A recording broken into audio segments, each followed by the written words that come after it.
Pembahasan kronologi kasus PT Asuransi Jiwasraya. PT Asuransi Jiwasraya Persero yang saat ini tengah menjadi sorotan publik, di mana Jiwasraya tengah mengalami tekanan likuiditas sehingga ekuitas perseroan tercatat negatif 23,92 triliun rupiah pada September 2019. Selain itu, Jiwasraya membutuhkan uang sebesar 32,89 triliun rupiah untuk kembali sehat. Permasalahan yang dialami Jiwasraya ternyata telah terjadi sejak tahun 2000-an. Berikut kronologi kasus Jiwasraya. Pada tahun 2006, Kementerian BUMN dan Otoritas Jasa Keuangan (OJK) menyatakan ekuitas Jiwasraya tercatat negatif 3,29 triliun rupiah. Pada tahun 2008, Badan Pemeriksa Keuangan memberikan opini disclaimer tidak menyatakan pendapat untuk laporan keuangan 2006 sampai 2007 lantaran penyajian informasi cadangan tidak dapat diyakini kebenarannya. Defisit perseroan semakin lebar, yakni 5,7 triliun rupiah pada tahun 2008 dan 6,3 triliun rupiah pada tahun 2009. Tahun 2010 sampai 2012, Jiwasraya melanjutkan skema reasuransi dan mencatatkan surplus sebesar 1,3 triliun rupiah pada akhir 2011. Namun, Kepala Biro Perasuransian Isa Hakmatawarta menyatakan penyelesaian sementara terhadap seluruh masalah sebab keuntungan operasi dari reasuransi cuma mencerminkan keuntungan semu dan tidak memiliki keuntungan ekonomis. Manipulasi laporan keuangan PT Asuransi Jiwasraya. Sejumlah fakta telah terungkap pada saat jelang putusan sidang kasus dugaan korupsi PT Asuransi Jiwasraya atau Persero yang merugikan negara hingga mencapai 16,8 triliun rupiah. Mantan Direktur Keuangan Heri Prasetyo periode 2008 sampai 2018 mengakui bahwa untuk dapat menjalankan perusahaan selama 10 tahun, ia bersama dengan mantan Direktur Utama Jiwasraya Henrisman Rahim telah melakukan sejumlah rencana atau kontingensi plan. Heri mengatakan bahwa sebagai dampak rencana cadangan bersama Henrisman yang saat ini berstatus sebagai terdakwa, direksi pun melanjutkan manipulasi laporan keuangan atau window dressing.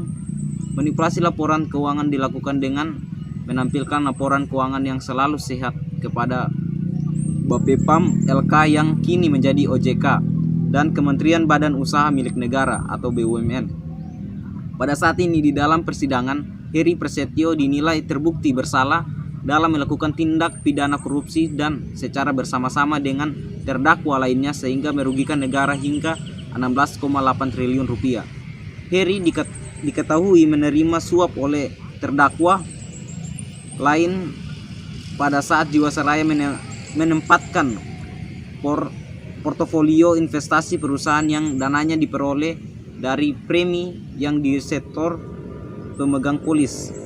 Dan adanya bukti yang dikumpulkan Heri terbukti menerima yang sebesar 2,4 miliar rupiah, mobil Toyota Harrier senilai 550 juta rupiah hingga mobil Mercedes-Benz E-Class senilai 950 juta rupiah serta tiket perjalanan bersama istri menonton konser Coldplay ke Melbourne, Australia. Selain itu, Heri juga menerima fasilitas pembayaran biaya jasa konsultan pajak Heri Prasetyo dari Joko Hartono selaku pihak terafiliasi terdakwa.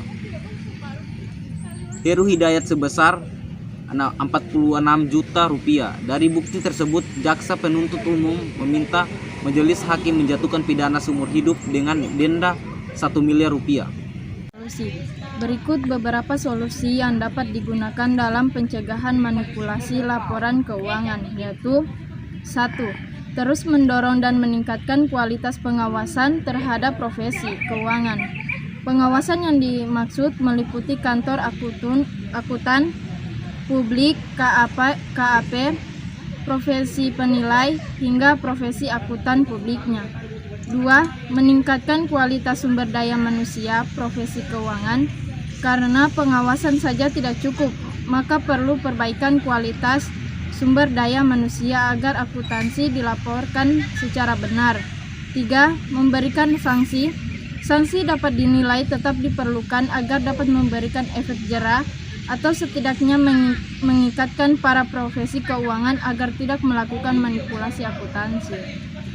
Kesimpulan yang dapat diambil dari adanya kasus PT Asuransi Jiwasraya yaitu kasus yang melanda Persero merupakan kasus yang sudah lama terjadi dan kasus tersebut dapat disebut sebagai kong kali kong dalam PT Asuransi Jiwasraya. Dapat dibilang bahwa Persero tersebut di mana kurang adanya pengawasan serta sumber daya manusia yang di dalamnya tidak memiliki cukup kualitas bagi profesinya.